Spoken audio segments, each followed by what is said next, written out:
Hello everyone, সবাইকে আবার সুস্বাগতম জানিয়ে নববর্ষের দ্বিতীয় দিন আমরা চলে এসলাম একটা ছোট ওয়ান্ডারল্যান্ড পার্কে। আর এটা জানতে সবাই ইচ্ছুক ছিল যে এই মানে সুন্দর একটা যে পার্ক সেটা কোথায়।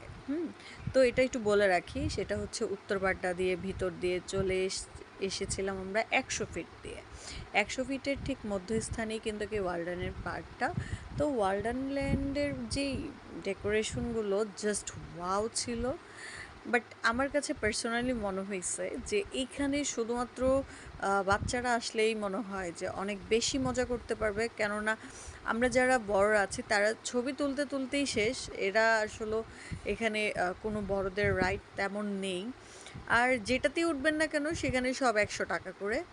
তো এর কথা আর কি বলবো, আমার কাছে একটু কমই মনে হয়েছে। বাট সেই তুলনায় মানে ঘোরাঘুরিটা খুব মানে ভালো ছিল না। আমরা এর মাঝখান দিয়ে একটু গাড়ির যে খেলনার যে স্প্রাং পার্কটা ছিল সেখানে আমরা দুজনেই উঠলাম।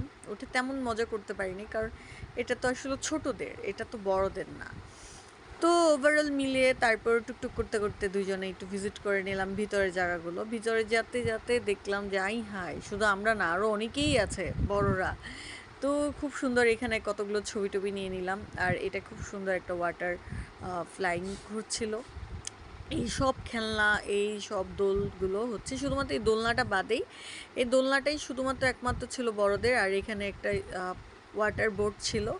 এত সুন্দর ওয়েদারটা ছিল, আসলে এই ওয়েদারের প্রেমে পড়ে গিয়েছে। আমি বলছিলাম আপনাদের ভাইয়াকে যে এখান থেকে আমরা যাব না, আর এখানে ছোট্টখাট্ট একটা পুকুর খনন করে এই ওয়াটার পার্কটা তৈরি করেছে।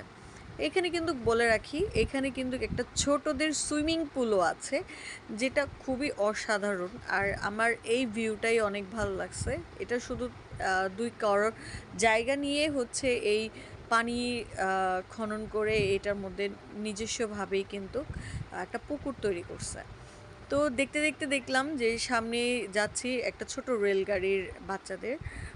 এখানে হচ্ছে খুব সুন্দর করে ডেকোরেট করেছে প্রপারলি। এখনও আমার কাছে মনে হচ্ছিল যে স্টার্ট হয়নি, কারণ যেগুলো দেখছিলাম সেগুলো ভিতরে মানে কিছু বন্ধ ছিল।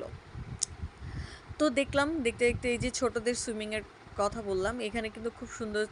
আমি আপনার ভাইয়া সুইমিং দেখতে দেখতে চলে আসলাম, কিছু ভিডিও নিয়েছিলাম। তার মাঝখানে খুব বৃষ্টি নেমে গিয়েছে। তো এই সিচুয়েশনে আমরা আসলে ছোটোখাটো মুহূর্তগুলোকেও ক্যাপচার করে নিয়েছি আমাদের এই সুন্দর এই প্রকৃতির মাঝখান দিয়েই। হ্যাঁ, তো দেখছেন আমি খুব সুন্দর করেই কিন্তু হচ্ছে বাতাসের যেই কি বলে, বৃষ্টি ছোট ছোট ছোট ছোট যে নিঝুম ঝড়ে চলে আসছে সেইগুলো হচ্ছে অনুভব করছিলাম। আর খুব ভালো লাগছিল।